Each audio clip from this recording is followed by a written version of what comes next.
Today's episode of Our Fake History is being brought to you by Little Sleepies. If you have more than one child, then you know there's no such thing as one size fits all. Each child has different comfort needs, preferences, and a unique personality. Look, a lot of you know I'm a father of two, and I've had to put a lot of clothes on a lot of kids, and it can sometimes be a journey. Well, lucky for us parents, Little Sleepies has got us covered. Little Sleepies was created by real moms who understand the realities of daily life with kids. They make clothes out of super soft, flexible fabrics that actually hold up. One thing that I really appreciated about the stuff that I got from Little Sleepies was there was clearly a lot of thought that went into the clothes. Just small little details that made getting my kids dressed a whole lot easier. So if you're expecting or dressing little ones, check out Little Sleepies. You can visit littlesleepies.com and use promo code PODSPRING26 for 15% off full price products. That's PODSPRING and the number 26 for 15% off full price products.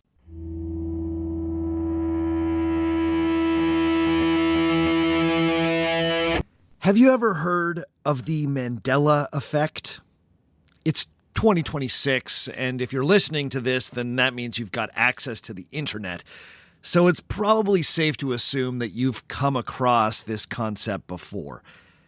But just in case you've never heard of this, the term Mandela effect was coined in 2009 by the paranormal researcher Fiona Broome.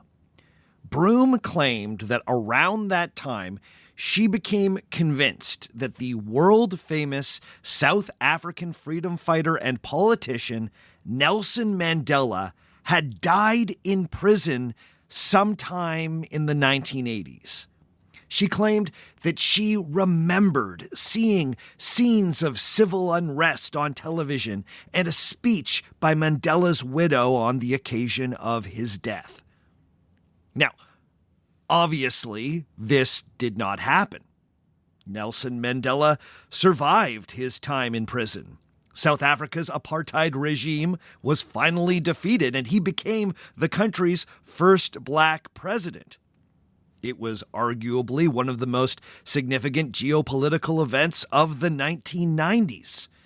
So why did Fiona Broome have such clear memories of Nelson Mandela dying in the 1980s? Stranger still, as she started sharing this experience with other people, she soon learned that many other folks seemed to have the same false memory. Amazingly, she was not the only person who thought that Nelson Mandela had died in prison. This strange phenomenon of collective misremembering was dubbed the Mandela effect, in honor of Broome's first act of imaginative recollection. In 2010, she started a website to collect examples of this newly identified phenomenon, and the internet has not really shut up about it ever since. It turns out that there are a lot of things that we have collectively misremembered. That beloved series of preachy children's books was actually called The Berenstain Bears and not The Bernstein Bears. Many of us were convinced that the Monopoly Man, rich Uncle Milburn Pennybags, wore a bespoke monocle along with his trademark top hat and tails. Turns out he never did. In the same way, many of us who lived through the 90s were sure that the comedian Sinbad was in a movie where he played a genie called Shazam. No such film exists. Now, I'm going to be totally honest with you. I've always found the Mandela effect to be one of the more annoying internet fascinations. Now, I'm not here to yuck anyone's yum, but the weird world of sci-fi-inspired conspiracy thinking that is spun out of the Mandela effect strikes me as particularly frivolous. A quick cruise through the Mandela effect subreddit and you will find all sorts of folks speculating about time travelers altering the timeline, glitches in the matrix, and other such problems with the simulation we are all collectively living in. It's hard to tell how serious anyone is about this stuff, but if you were to take the comments at face value, it would appear that there's a robust community of folks who believe that the Mandela effect events are not collective false memories, but are rather the psychic residue of real memories from some discontinued timeline. We remember these things because in another dimension or in an alternate shared past, they truly did occur. That is, before some Marty McFly-esque timeline caper changed our reality. But here's the thing. I've always been struck by how piddling the examples of the Mandela effect typically are. Sure, the phenomenon is named after the misremembering of a huge historical event, but I've always been very skeptical of the idea that a significant number of people who lived through the early 90s truly believed that Nelson Mandela died in the 80s. And sure enough, when you poke at this a little bit, you learn that the assertion that potentially thousands of people thought that Mandela had died in prison is based entirely on the anecdotes of Fiona Broome.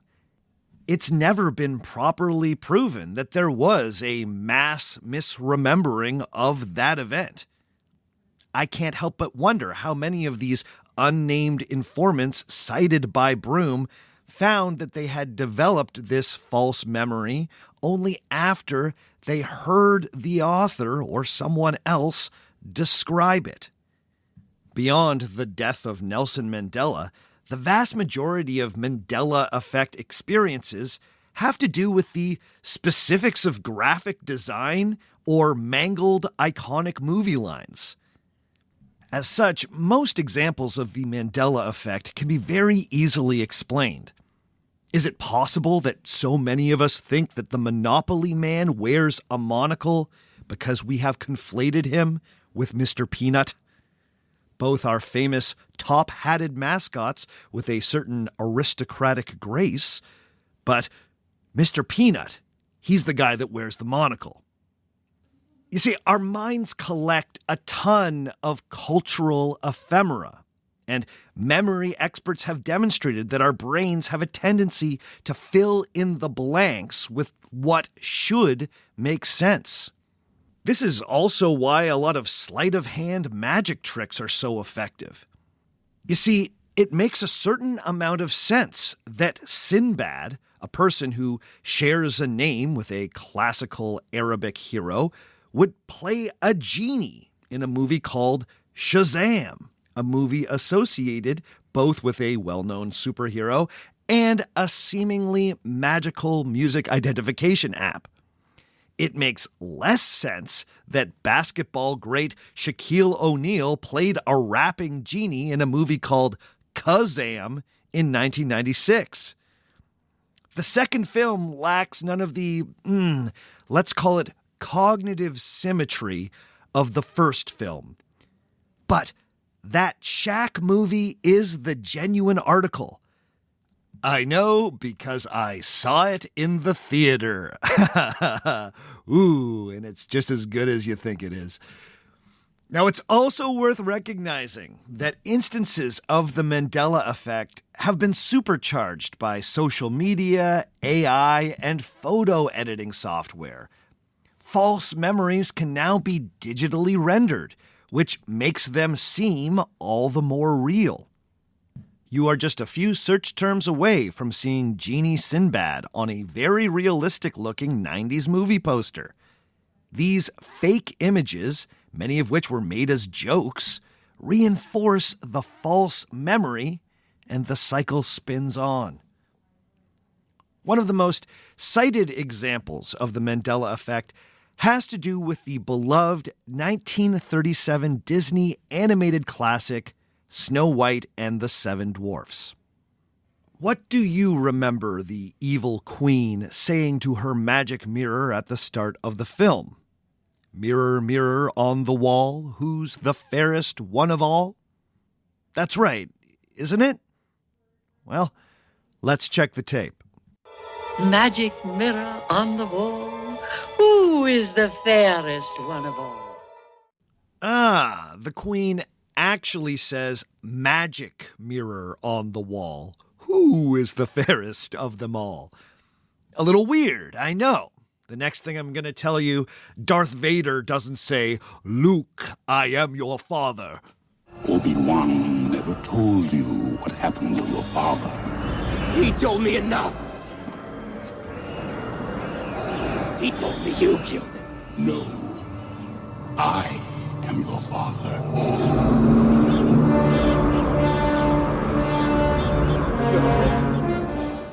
All right. I get the point. But let's keep the focus on Snow White, because this may be the most easily explained example of the Mandela effect. If you read the classic fairy tale Snow White as it appears in the original collections compiled by the Brothers Grimm, the line appears in German as, quote, Spieglein, Spieglein an der Wand, end quote. This is typically translated as mirror, mirror on the wall. So basically, every storybook version of Snow White that isn't directly based on the Disney film uses the mirror, mirror formation of the line. So this isn't really an example of a false memory. There are just two different versions of the line out there, and they both have a certain level of cultural penetration. I think the Snow White case helps demonstrate what the Mandela effect truly is. Not a shared false memory or a timeline glitch, just a sloppy amalgamation of a bunch of related cultural information. Allow me to propose that human beings have been engaged in this act of sloppy amalgamation for a very long time. This is simply not an internet-era phenomenon. I would argue that folklore is developed through a very similar process. Stories litter our culture. Some of them are passed-on recollections of real things that occurred. Some of them are sacred tales that help explain the human experience. Others are just charming bits of entertainment. Those stories that seem to rhyme with each other, that share elements that sit adjacent in our shared cultural remembering, have a way of drifting together and borrowing from one another. The Monopoly man steals Mr. Peanut's monocle. There are some who believe that the fairy tale Snow White may be an example of this. The story recorded by the Brothers Grimm in the early 19th century existed as an oral tradition in central Germany for a long time before it was ever committed to writing. In many ways, the story is the ultimate collection of fairy tale tropes that occur again and again in German storytelling and across cultures. It's got them all. The evil stepmother, the huntsman, the banishment of the hero, the strange cottage in the woods, and of course, the poisoned apple. It's the kind of story that is so deeply mythic in its construction that it seems to sit outside of the historical timeline. And yet, there are those who believe that Snow White and her 7 dwarves may have been based on historical people who actually lived in early modern Germany.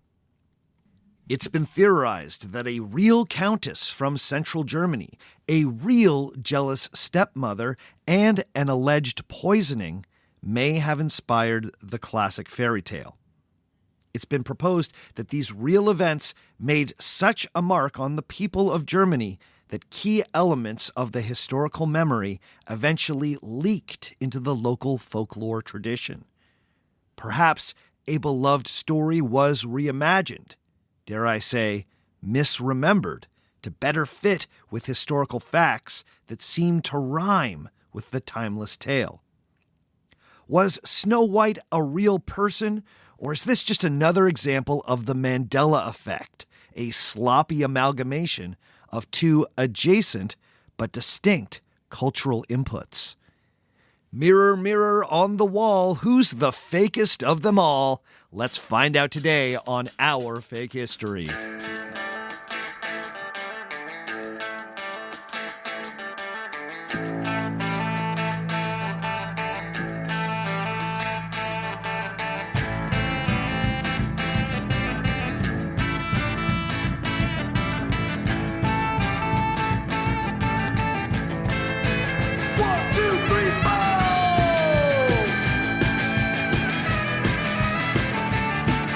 Episode number 248, Was There a Real Snow White?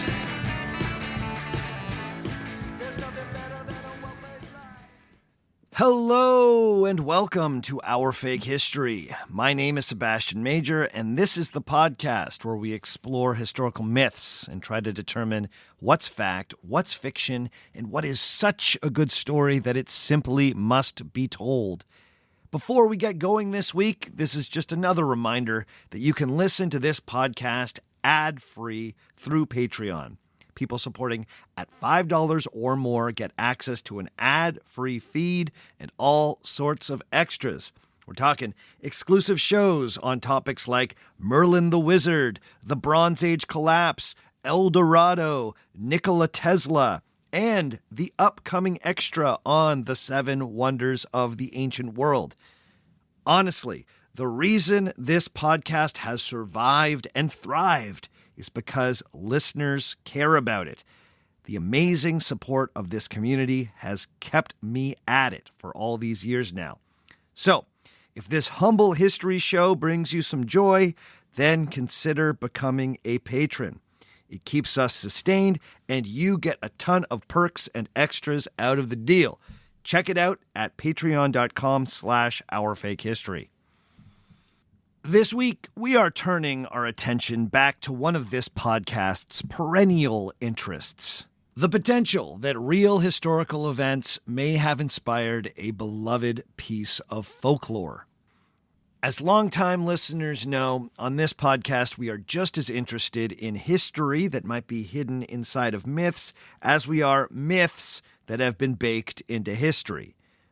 This is not the first time that we have looked specifically at one of the classic German fairy tales preserved in the collections of the Brothers Grimm. Back in season 4, we did an episode on the Pied Piper of Hamelin, which I still think stands up as one of the best one-off episodes we've ever done. But since then, we have not returned to the Grimm's fairy tales, and this is partially because the capital F fairy tales from this particular storytelling tradition are not typically understood as historical documents. In fact, most scholars of German fairy tales and the work of Jacob and Wilhelm Grimm are fairly resistant to the idea that these stories should be mined for kernels of historical truth. This is in part to do with how the first collections of Grimm's fairy tales came into being. The first edition of the Grimm's Kinder- und Hausmärchen, or Children's and Household Tales, was published in 1812 and represented years of work interviewing storytellers and finding old German stories in rare books. The original 86 stories which appear in that collection were redacted and synthesized versions of tales that sometimes had dozens of variants. This meant that the Grimm brothers made all sorts of creative decisions when they crafted what would become the definitive versions of these stories. Many modern readers are struck by just how bloody and vengeful the original Grimm's tales can be. But believe it or not, the Grimm's fairy tales that most often appear in English translations are what 19th century audiences agreed were the appropriately softened and child-friendly versions of the stories.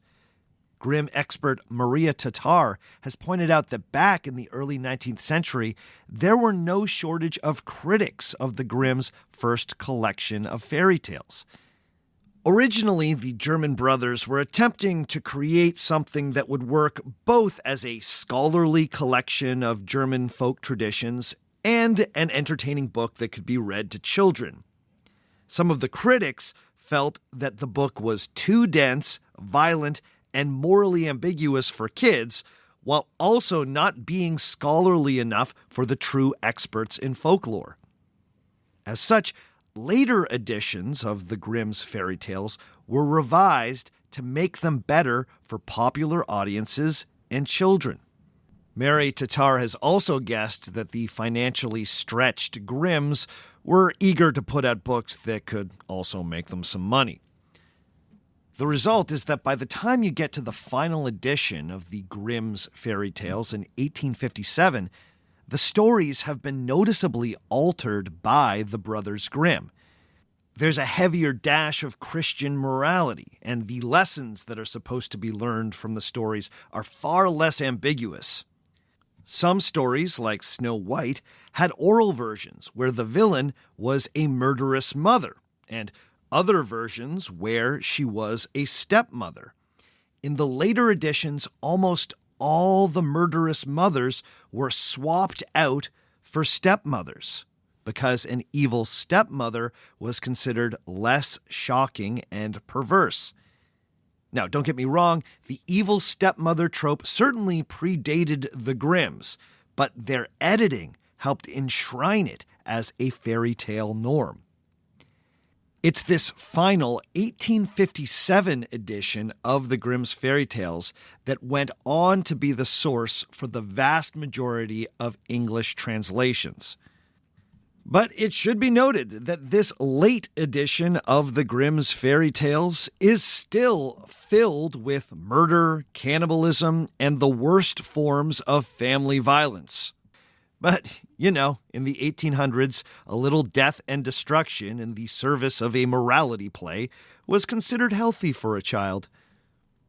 All of this is to say that this process of collecting the stories, synthesizing them, revising them, editing them, and adding to them makes them less than ideal as historical sources.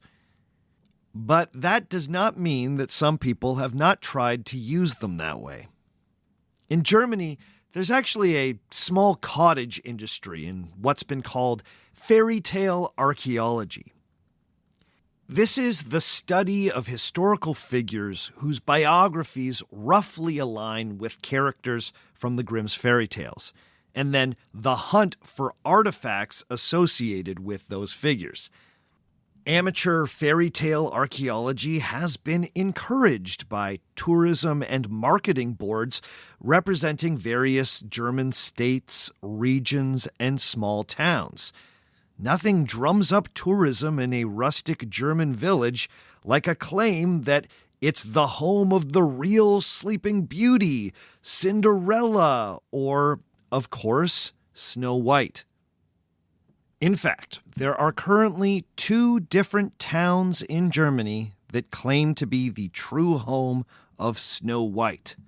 Lohr am Main in Bavaria and Bad Wildungen in Hesse.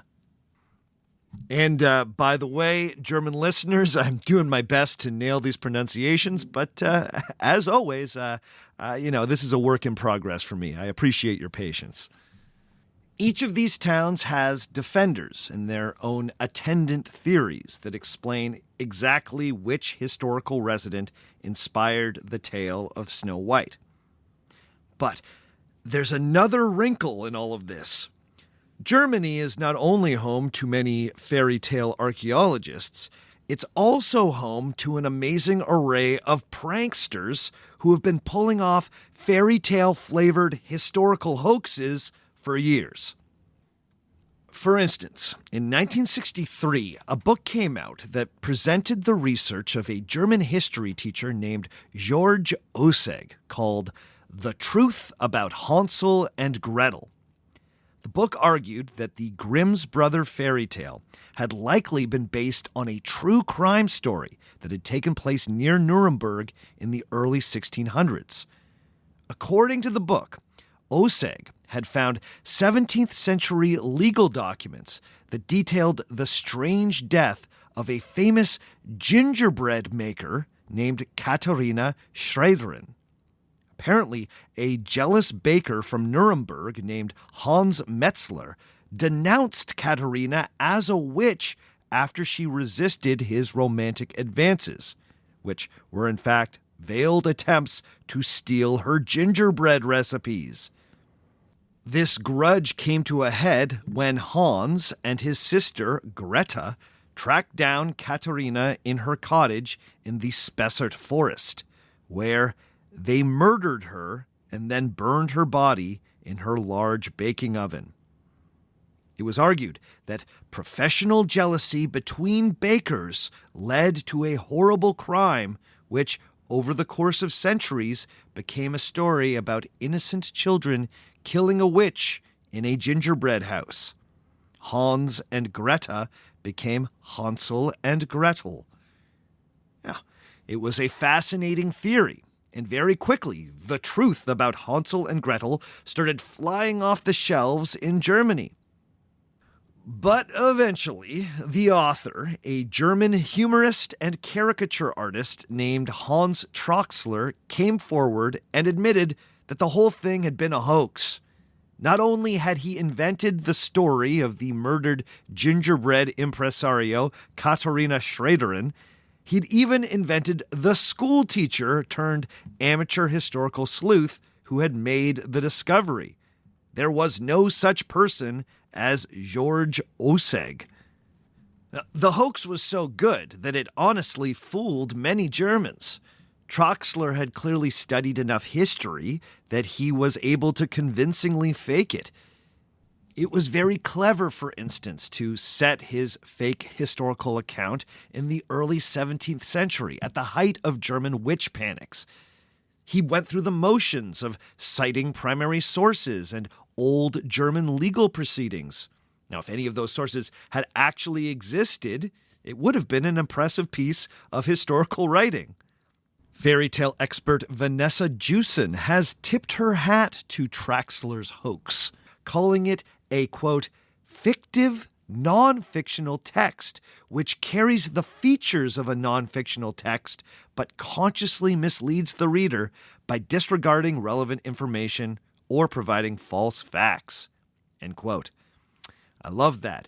A fictive non-fictional text. I'm going to put that one in my back pocket for later. The Troxler hoax was so well done that it has since inspired other folks looking to spoof the world of amateur fairy tale archaeology. Now, arguably, the Grimm's fairy tale that has gotten the most attention from these fairy tale archaeologists, both sincere and satirical, is the story of Snow White. Now, this makes sense, considering that the Grimms themselves noted that Snow White was one of central Germany's best-known fairy tales. When the story served as the source material for the immediately iconic 1937 Disney film, Snow White and the Seven Dwarfs, it reached new levels of international recognition.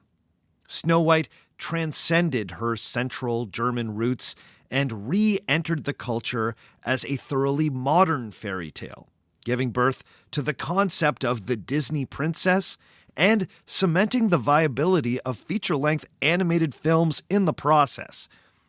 Snow White is like a band from a vibrant local underground scene that all of a sudden has an international mega hit. Snow White is Nirvana. Snow White is Green Day. Snow White Stripes, anyone? Sorry. My point is that it's not surprising that more than one German locality has been eager to claim Snow White as one of their native daughters.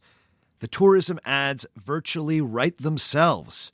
Mirror, mirror on the wall, who's the fairest of them all? Well, it must be the district of Waldeck-Frankenberg. Sure enough, there are at least two well-known theories that propose that the story of Snow White was loosely based on the lives of two different German noblewomen. Is there any compelling evidence to support either of those theories? Or are these just more historically minded pranks that have gone too far?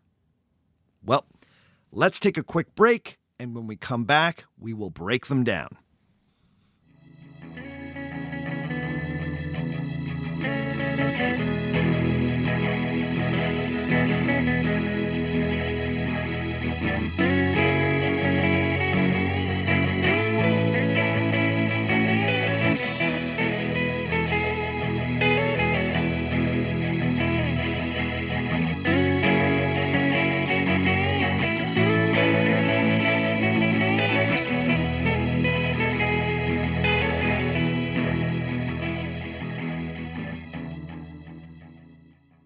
Today's episode of Our Fake History is being brought to you by Rosetta Stone.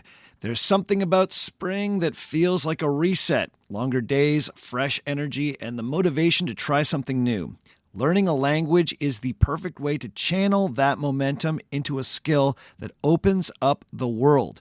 Rosetta Stone has been a trusted leader in language learning for over 30 years. Their immersive, intuitive method helps you naturally absorb your new language. No memorizing random vocabulary lists and no relying on translations. Instead, you learn by connecting words, visuals, and meaning in context, the way language is meant to be learned.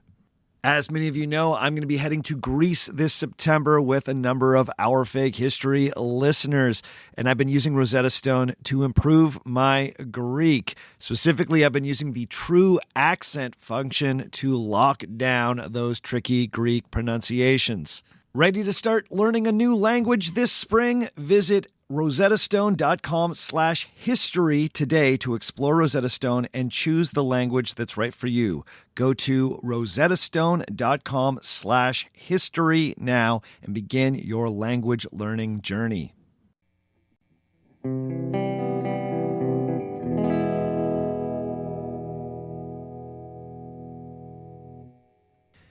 First, I think it's worthwhile for me to take a moment and remind everyone of the plot of Snow White. Now, I know you probably already know it. This tale is baked pretty deep into our shared cultural memory. But I think it's important that we all remember the basic plot points before we get too deep into the weeds here. For this very fast summary, I'm going to be drawing from the 1857 Grimm's Brother version of this tale in all of its weird, bloody glory. I point this out because, as we will see, there are many different versions of this tale. So we should probably start with the best known, or at least the most influential version of Snow White. Now, if you flick this podcast on thinking, hey, maybe this one will be good for kids, it's about Snow White after all, well, I've got some bad news. There are some very violent and bloody parts of this story coming up, so if you're listening with younger people and you don't want them hearing that, please use your discretion. The story goes that there was once a beautiful young princess who was called Snow White because of her fair skin, her rosy red lips and cheeks, and her striking dark hair. Her mother died in childbirth, and her father remarried a beautiful but cruel woman. The new queen had a magic mirror which she would stand in front of and say, "Mirror, mirror on the wall, who in this land is fairest of all?" To which the mirror always replied, "You, my queen, are fairest of all."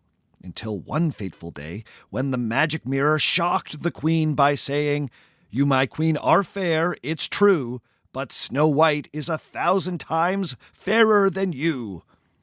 This enraged the jealous queen, who ordered a huntsman to take Snow White to the forest and kill her. When the crucial moment came, the huntsman could not bring himself to do it, so he let the girl run away, assuming she would probably die in the woods. Now, quick side note. The Grimm's version also includes the wild detail that the huntsman was supposed to cut out the girl's lungs and liver and present them to the queen. After the huntsman lets Snow White go, he then hunts a wild boar and cuts out its lungs and liver. He then delivers those organs to the queen, who then promptly has them cooked so she can eat them, because she really wanted to eat Snow White's lungs. Anyway, as we all know, Snow White did not die in the woods. Instead, she came to a tiny cottage inhabited by 7 dwarves who spent their days mining gold and other precious metals in the nearby mountains. In some versions of the fairy tale, these are called the 7 Mountains. This might just be because there are 7 dwarves and there's a certain symmetry if there are 7 mountains. On top of that, fairy tales love lucky number 7. But this might be a hint about real geography. We'll return to that later. The dwarves took Snow White in, and she became their housekeeper. Soon, the dwarves were totally devoted to this new maternal figure in their lives.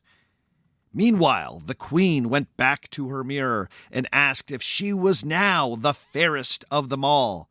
But of course, the mirror told her, no, Snow White, who is living with the 7 dwarves beyond the 7 mountains, is actually the fairest. Now, this sends the queen on a murderous quest to kill Snow White herself. In the Grimm's version of the story, the queen actually makes 3 separate attempts to kill the girl. Fairy tales love the rhythm of the number 3. All 3 times she appears at the dwarves' cottage while they are out mining, dressed as a peddler woman, that is, a peasant trying to sell her wares.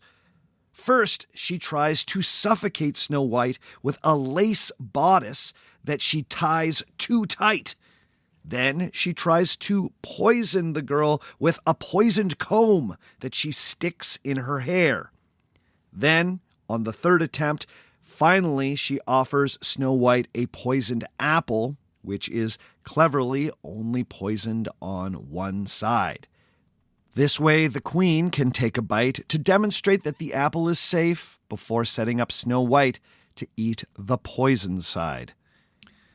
Well, because this is a fairy tale, Snow White learned nothing from the first 2 times that a peddler woman tried to murder her. So she ate the poisoned apple and fell into a death-like sleep. When the dwarves returned home, they were distraught to find their beloved Snow White dead on the ground. But because they loved her so much, they could not bear to bury her. So instead, they constructed a coffin out of glass and gold so that they could gaze upon the beautiful Snow White forever. Then one day a prince came along and fell in love with Snow White's beautiful corpse. He begged the dwarves to let him take the coffin back to his castle. Now at first they refused. But then they took pity on this love-struck prince and agreed to let him carry the coffin away. But on the journey, one of his servants carrying the coffin tripped, and the bump dislodged an old piece of apple from Snow White's mouth. With that, she miraculously came back to life. The prince was overjoyed and immediately proposed marriage. Luckily for him, Snow White was equally smitten and agreed. Now, you may have noticed that this version does not end with true love's kiss awakening Snow White. That was something that was invented by Disney. And I have to admit, there is something less romantic about a road bump knocking loose a months-old piece of fruit from someone's throat. But because this is the Grimm's brothers, the story comes with a weird, violent denouement. We're told that Snow White and her new husband invited her father and the evil queen to their wedding. Now, the queen was humiliated to have to go, but things only got worse for her once she was spotted by the newlyweds at the ceremony. The last line in the 1857 edition of Snow White is this, quote, "Then they put a pair of iron shoes into burning coals. They were brought forth with tongs and placed before the queen. She was forced to step into the red-hot shoes and dance until she fell down dead." End quote. Now, that detail isn't really going to be relevant for the rest of our examination here, but I just had to let you know about the red-hot shoe dance of death. Grimms, even when I know what to expect with you, you still manage to get me. Now, for those interested in a historical Snow White, the first step is to place this story geographically. There are some fairy tales in the Grimm's collection that have very specific geographic locations. The Pied Piper of Hamelin takes place, obviously, in the German town of Hamelin. Snow White, on the other hand, is a bit more vague. In the early, more scholarly editions of the Grimm's collections, the brothers noted that their Snow White tale came from, quote, "many different Hessian stories," end quote. So they placed the story in the German region of Hesse, which is like south-central Germany. The only other geographic clue from the text is that mountain range that I mentioned earlier, which in some versions is called the Seven Mountains. But other than those clues, theorists have a pretty big canvas to work with.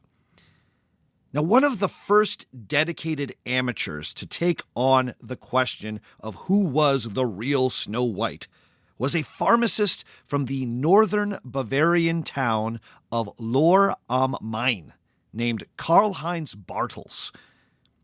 In the late 80s, Bartels started publishing a series of articles and then eventually a book that proposed that there had indeed been an historical Snow White and that she lived in his hometown.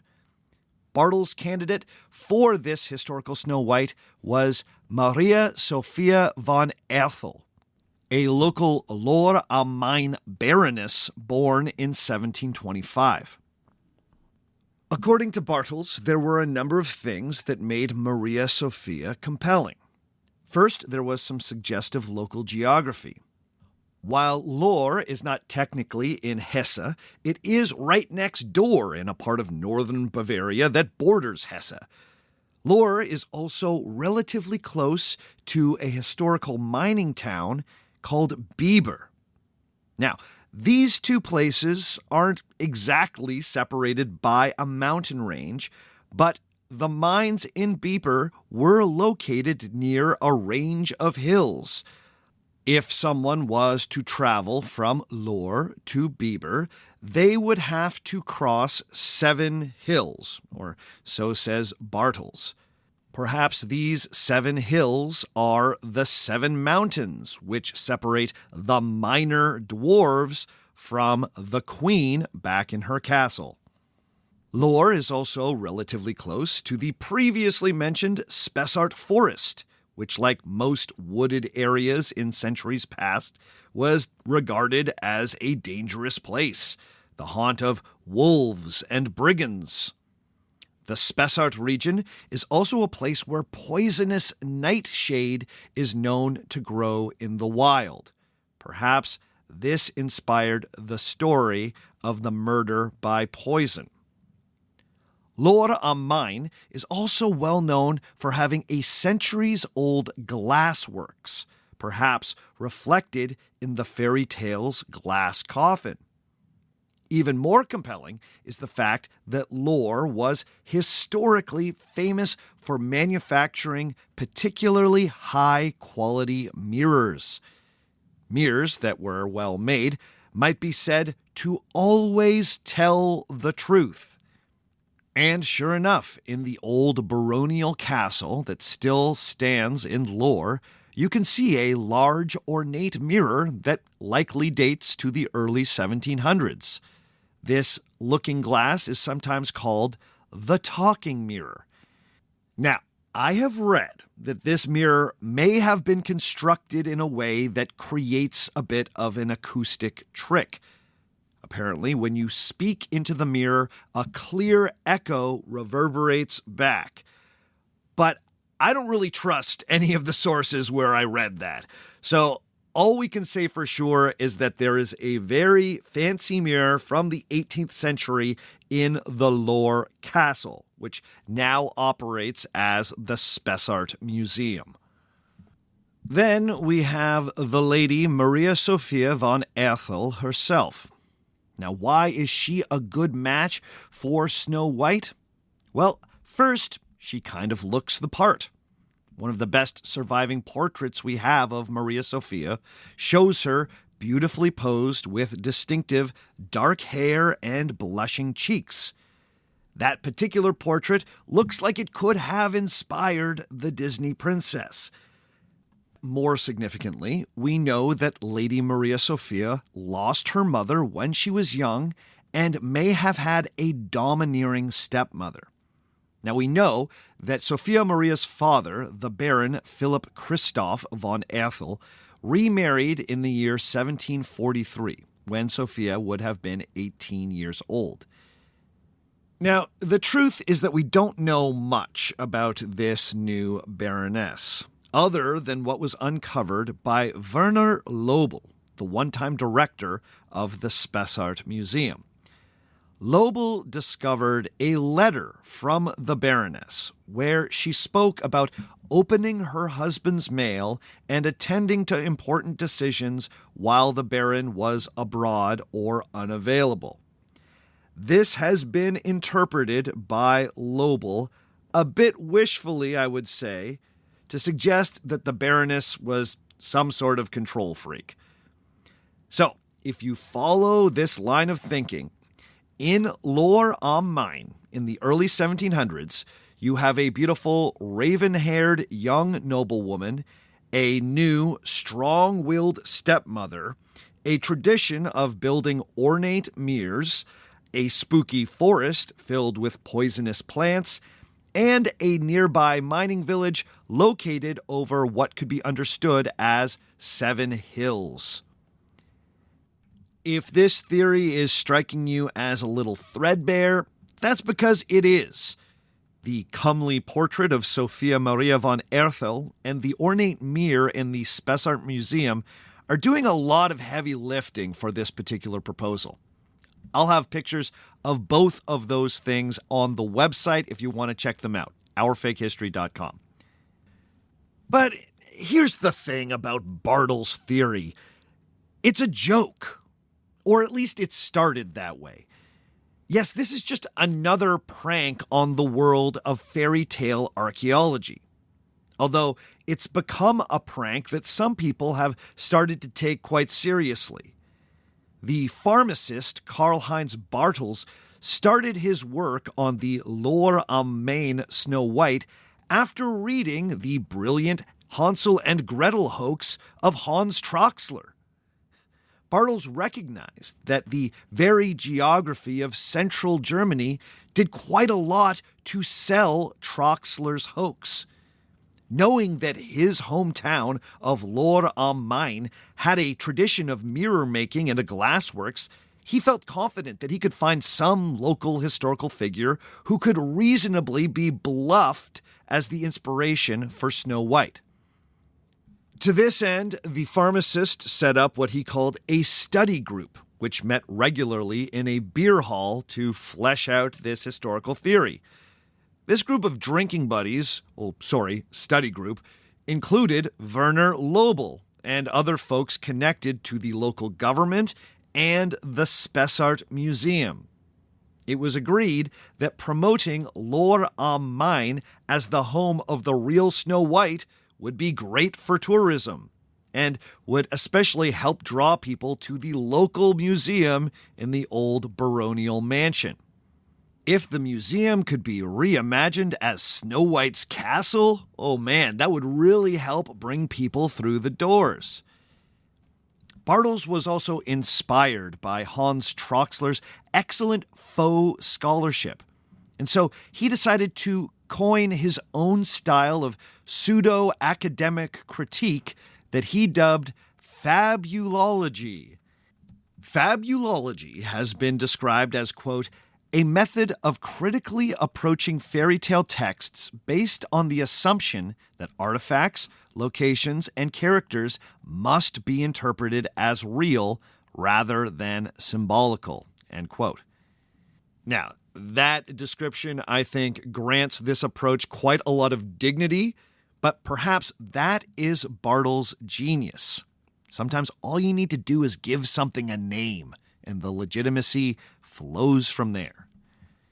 Now, what I find interesting about Bartels' study group is that they were able to cook up a fairly reasonable-sounding theory.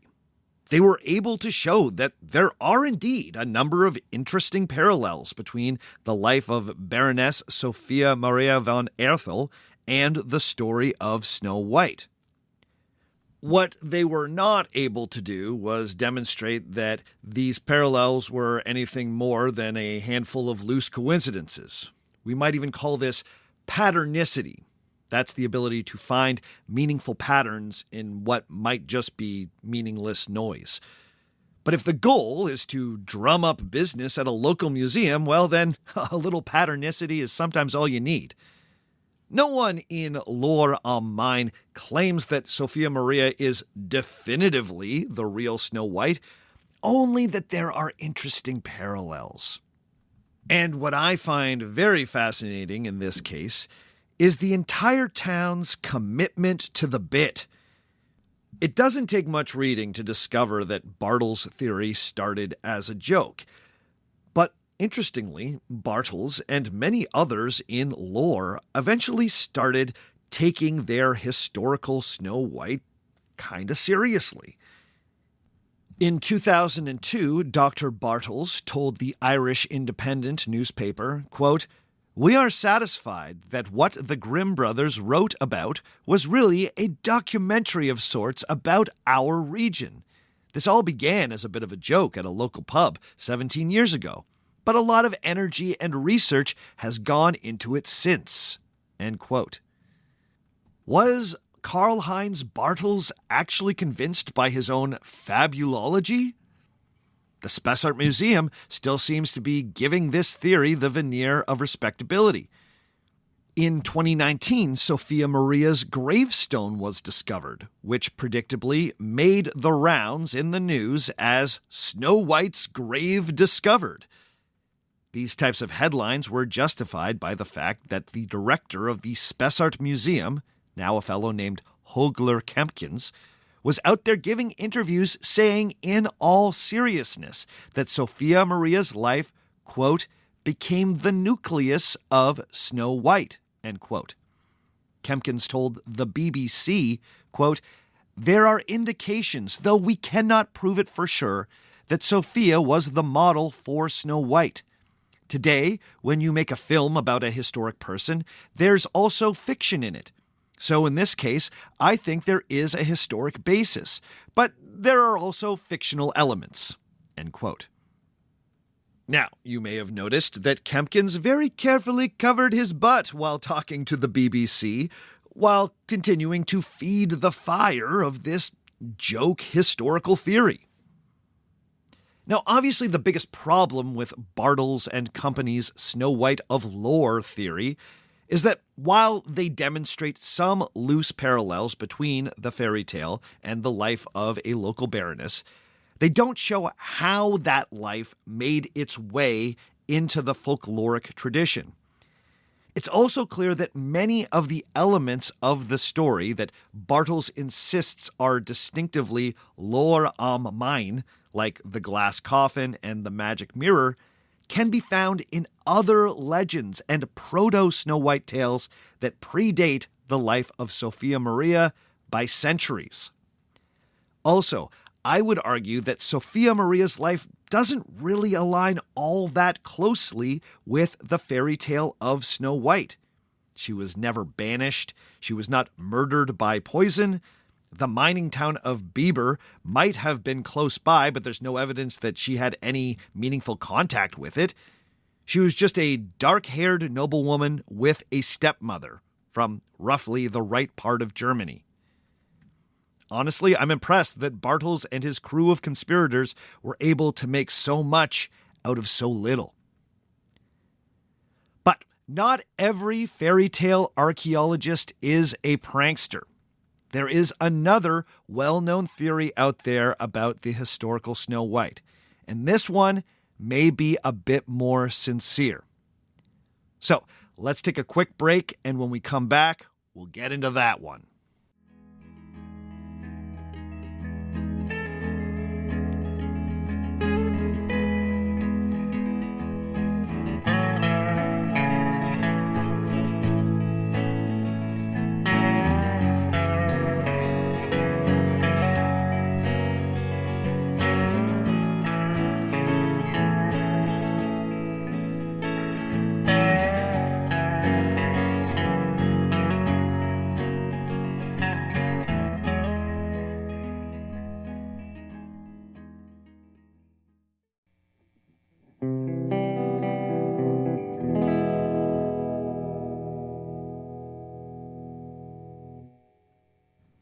In the world of folklore scholarship, there seems to be little love for Germany's amateur fairy tale archaeologists.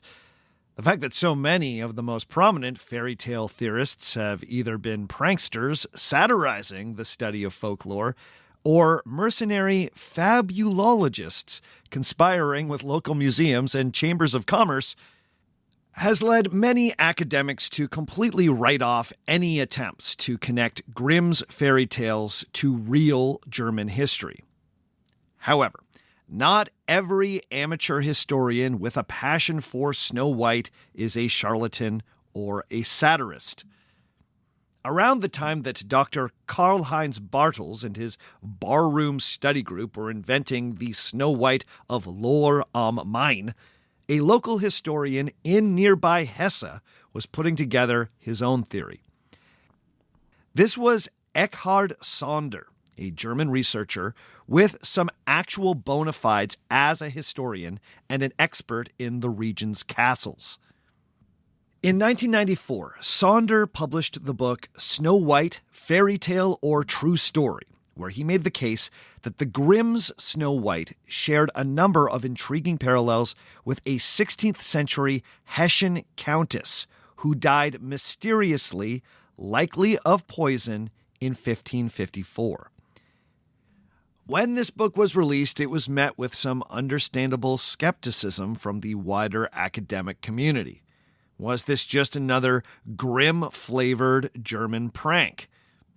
It perhaps didn't help that the small spa town of Bad Wildungen immediately seized on the research to promote local tourism.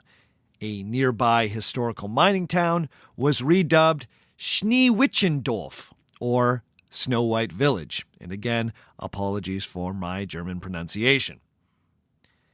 But in the last decade, some Grimm's brother experts have started to look more kindly on the research of Eckhard Sonder. Most prominent among these academic defenders is Claudia Schwab, a German studies professor and scholar of the Brothers Grimm at Utah State University. In 2014, Schwab published an article arguing that Eckhard Sonder's research should be at least considered when discussing the origins of the Grimm's fairy tale. But it's very telling, I think, that in Schwab's article, she felt compelled to put some distance between Sonder, Bartels, Troxler, and Germany's other joking, not joking, fairy tale researchers. Schwab makes the case that Sonder's research is far deeper, his theories are better substantiated, and unlike Bartels and company, he shows how these historical events may have influenced the story that appeared in the Grimm's collection. Schwab has also helped deepen and refine Sonder's theory with some of her own research, which makes this take on the historical Snow White considerably more compelling. So, who does Sonder propose was the real Snow White? He points to a woman named Margaretha von Waldeck, the daughter of Count Philip IV von Waldeck. Significantly, Margaretha was from the German region of Hesse, which, as we've already established, is where the Grimms collected their original Snow White variant tales from. Born in 1533 in the town of Bad Wildungen in the Waldeck region, Margaretha was famously beautiful. We have almost no accounts of how people perceived the Bartels-favored Sophia Maria, but the Countess Margaretha made the news with her beauty. The 16th century rhyming chronicle written by the city scribe in the nearby town of Weinberg wrote, quote, Fräulein Margaretha von Waldeck, as beautiful as I have ever known one, end quote.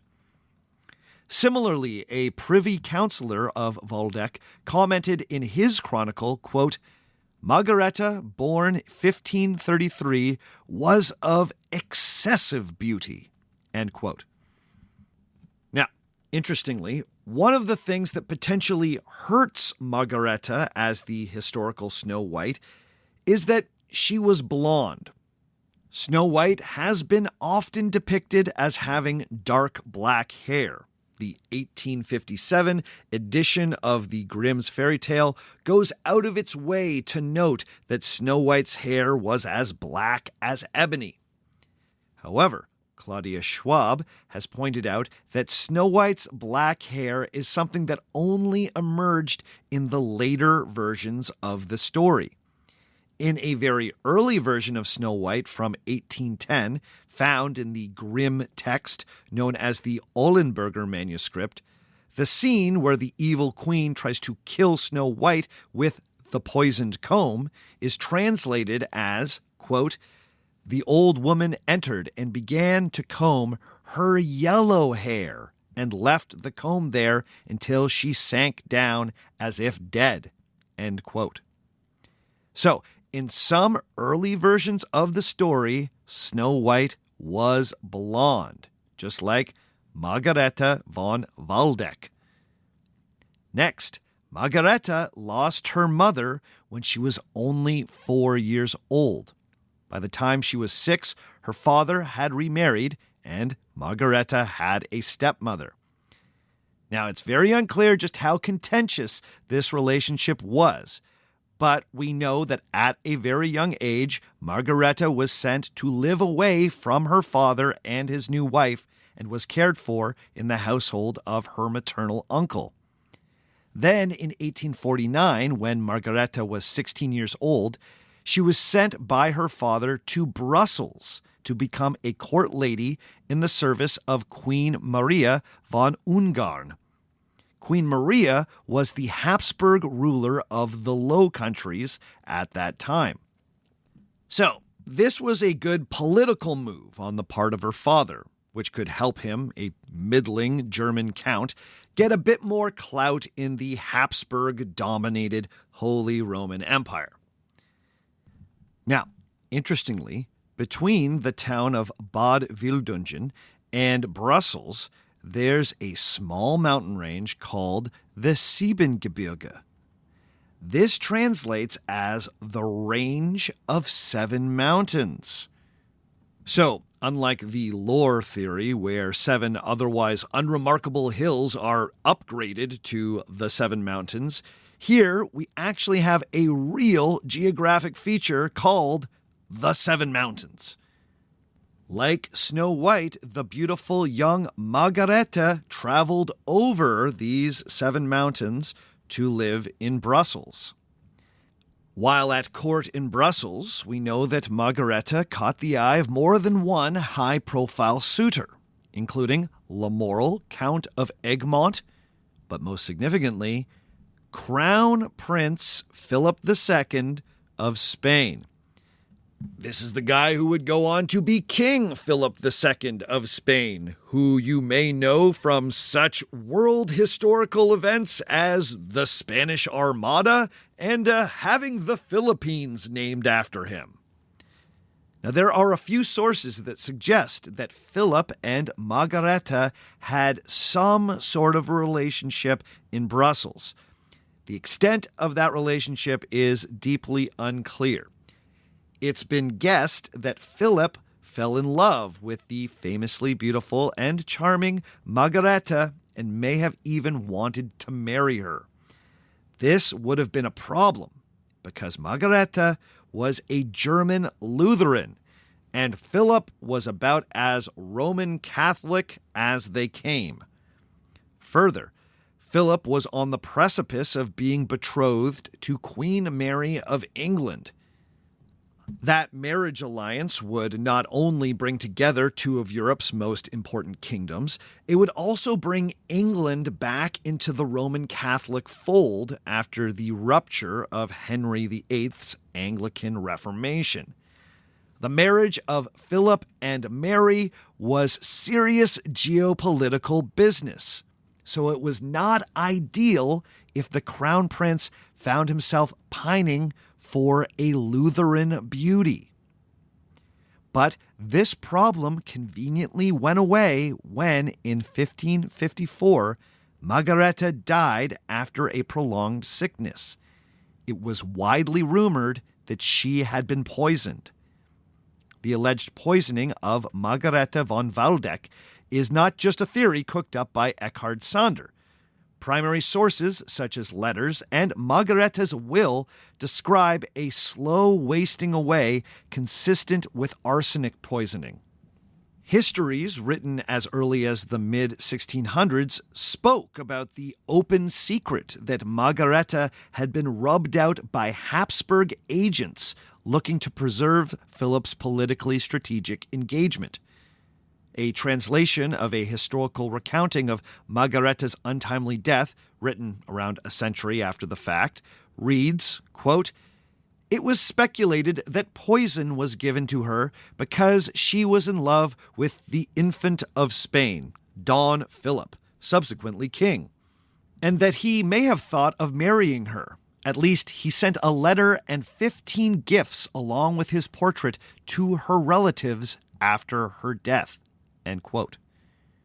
More than one source repeats the detail that Philip II sent Margareta's family some impressive gifts after her untimely passing, which is a strong indication that they had at least some kind of relationship. But whether or not she was poisoned, this research demonstrates that people believed that she was poisoned. And that's all it takes for something to pass into legend. Margareta's scandalous and untimely death is part of what makes her a better candidate for the real Snow White. A local aristocratic beauty was poisoned because she got a little too close to one of the most powerful men in Europe, if not the world.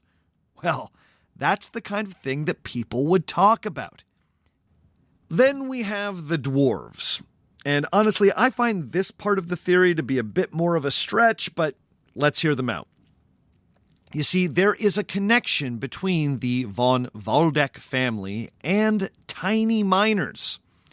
A few years after the death of Margareta, her brother, Samuel, opened up a group of copper and gold mines outside of Bad Wildungen.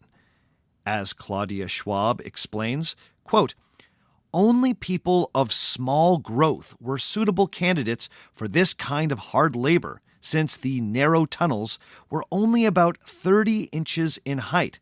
Some tunnels were even much smaller." End quote.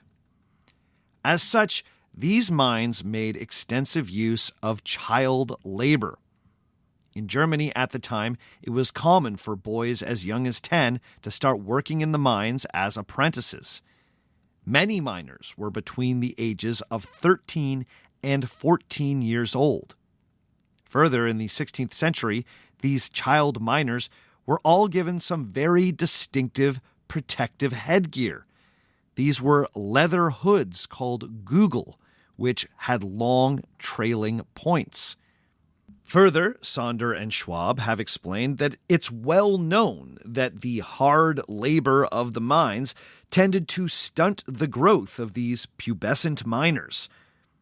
Pointing to a number of well-known 19th century studies on child miners in England, Claudia Schwab explains that, quote, "The labor below the ground caused many chronic illnesses and physical deformities, not to mention the mental damages and psychological distress. The physical infirmity brought death to many of the young workers who were still in their developmental phases. Due to a lack of sunlight and hard work in awkward positions, the children's bodies gradually withered away and became stunted." End quote. She sums it up by writing, quote, "Given that the children working in mines aged considerably faster than average, one can easily imagine that in the 16th century, when the miners came out of the mines with their headgear on, they must have looked like dwarfs." End quote. So, in this interpretation, Snow White's dwarves were actually a mythical representation of physically stunted child miners. Further, Sonder points out that in the 16th century in Germany, it was common for groups of miners to bunk together in small cottages. There's evidence that up to 20 men and boys sometimes shared a single residence in these mining villages. This seems to echo the communal living situation of the Seven Dwarfs. Now, as I said before, I personally find this to be the least convincing part of this theory. I'll concede that it's possible that underage miners, whose young bodies were ravaged by work in these pre-industrial mines, may have inspired some of the dwarven imagery of the Grimm's era fairy tales. But this skates past the long tradition of dwarves as miners and craftsmen that comes from pre-Christian Norse and Germanic mythology. Dwarves had been imagined as toiling deep in the earth long before large-scale mining became common in Northern Europe. So to suggest that there are minor dwarves in the Snow White story because Margaretta's brother opened some mines after she died, I don't know, that seems like a bit of a stretch. Now, it does seem plausible that real mining villages and miners' cottages may have influenced the Grimm's version of dwarves, but it's hard to extend it beyond that. A stronger argument made by these theorists has to do with the transmission of the Snow White tale to the Grimms. We know that the Grimms collected many of their fairy tales from a group of family friends who met as a reading group and shared stories. The fairy tale informant, who is listed by the Grimms as the main source for their version of Snow White, was a woman named Marie Hassempflung. Marie was actually a prolific storyteller who was the source for many of the Grimm's most famous tales. She was from the Hesse region and grew up about 100 kilometers south of Bad Wildungen. This makes it possible that she had absorbed a local story about a beautiful young noblewoman who was poisoned over the Seven Mountains range. Schwab also identifies an early Snow White variant, first published in 1786, recorded by a folklorist named Johann Mausus. That version, which is called Richilde, explicitly sets the story in Brabant. Where is Brabant, you ask? Well, the historical name for the region in Belgium where Brussels is located is Brabant. The evil stepmother in the story is the Countess of Brabant. Now that's interesting, given that Margareta was murdered while serving the Habsburg court in Brussels. Taken together, Saunders and Schwab's research into the life of Margareta von Waldeck demonstrate that there are some undeniable parallels between her life and the story of Snow White. The shocking manner of Margareta's untimely death and her semi-scandalous relationship with Philip II of Spain certainly make her story the kind of tale that would have been repeated. But was she the real Snow White? I don't know if we can go that far. There are many elements in the Grimm's Snow White story that obviously come from deep mythological, biblical, and folkloric sources. For instance, we have the Greek myth of Chione, a woman renowned for her beauty whose name literally translates as snow. There's also an Italian story, first recorded in 1634, known as The Young Slave. In that story, a young girl is killed by way of a poisoned comb and is placed in a magical glass coffin.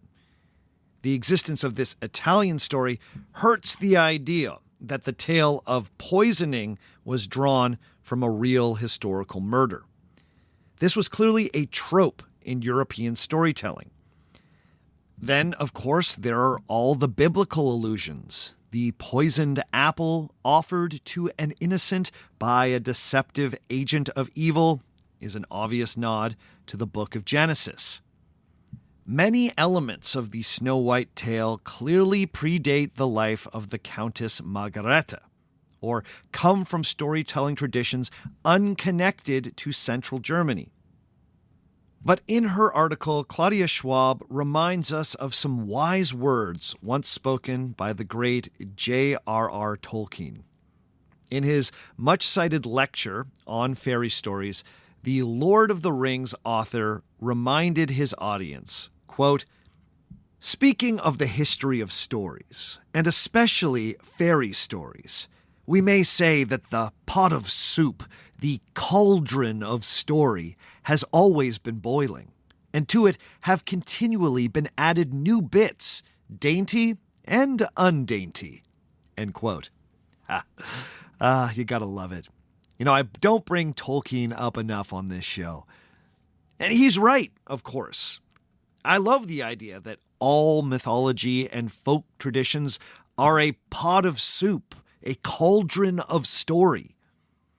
If I can build on the Tolkien analogy here, I think it's safe to assume that the Snow White broth had been on the stove for centuries before the life of Margareta von Waldeck. But there is a real possibility that at a certain point her life may have been thrown in the pot. Or perhaps more specifically, her life story was a regional ingredient specific to Hesse and central Germany. The fact that that regional recipe is the one that got put in Grimm's ultimate cookbook made it seem like it was the definitive pot of soup. Further, Claudia Schwab argues, quote, "Whether or not Eckhard Saunders' conclusions are incontrovertible evidence is of secondary importance. What matters is that Saunder has unearthed a substantial number of references and significant indications that tie Snow White and the Brothers Grimm to historical figures and geographical places. These circumstances must not be ignored by fairy tale scholarship or be dismissed as a case of fairy tale satire, but rather given due recognition as potentially influential to one or more of the source texts that the Grimms worked with." End quote. I can get on board with that. There probably was no one person who was the real Snow White, but we should not jettison the possibility that the life of Bod Wildungen's doomed beauty was added to an already bubbling cauldron of story in central Germany. But as the fairy tale pranksters have shown us, it's very easy to see patterns where there may not be patterns. With enough creative thinking, any number of historical figures could be slotted in as analogs to mythical heroes or fairy tale characters. It's easy to do, and our brains enjoy the, well, can I call it cognitive symmetry? The mashing together of different cultural inputs that gives us the Mandela effect also gives us folklore. A new storyteller could have sworn that a classic story has always contained a certain element, not consciously recognizing where she borrowed it from. Perhaps it was an old Italian tale. Perhaps it was the Bible. Or perhaps some gossip she heard about a high-profile local poisoning. The new version of the story now has a life of its own, just by being spoken into existence. The new version is someone else's definitive version. If you stare too long into the Mr. Peanut abyss, sometimes the Monopoly Man stares back. Okay, that's all for this week. Join us again in just 1 week's time when I will be answering your questions about the past 2 episodes. So if you've got questions about the real Snow White or Henry Box Brown, please either email them to me at ourfakehistory@gmail.com, or if you are a patron, use the chat and put your questions there in the chat. I always check the patrons' chat first for questions because I gotta give those patrons some privileges. Speaking of my amazing patrons, I'd like to give a few shout-outs. Big ups to Noah Freeman, to Alex Peters, to Orion Gilliam, to Sykes, to Alex Hamling, to Spencer Haggard, to Nyap, to Gadir Ibrahim, to Ryan McCullough, to Sydney Steiner, and to Michael Wagoner. All of these folks have decided to pledge at $5 or more every month, so you know what that means. They are beautiful human beings. Thank you, thank you, thank you for your support. It means absolutely everything. If you want to become a patron too, you want to hear your name on the podcast, you want to get in on our amazing community, head to patreon.com/ourfakehistory and find a level of support that works for you. A very free and very fun way to support the show is just follow us on Instagram. Go to @OurFakeHistory on Instagram and follow along, and you'll see all the amazing art that is created for this show by Frank Fiorentino. You will also see all the fun little videos that I am creating for the show as well.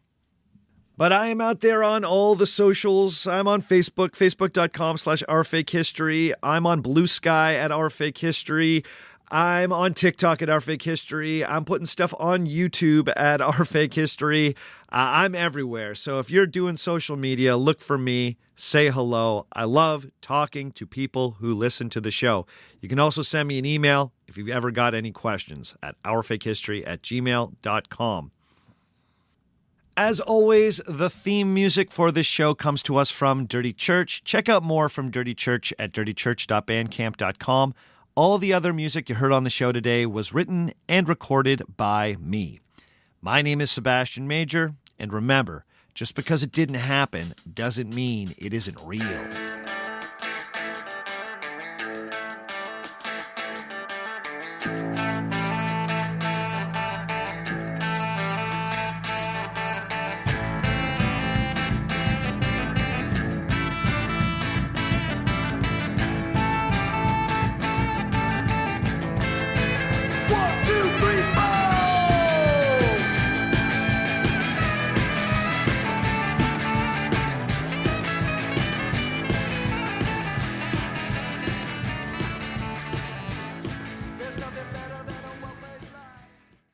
TV has thousands of free movies and TV shows. We're coming at you with everything we got! This is the mindset. Free. This is the mantra. Free. This is the mindset. With movies like Pineapple Express, the entire Star Trek film franchise, and Gladiator, and TV shows like Survivor, SpongeBob SquarePants, The Fairly Odd Parents, and Ghosts, Pluto TV is always free. Huzzah! Pluto TV. Stream now, pay never.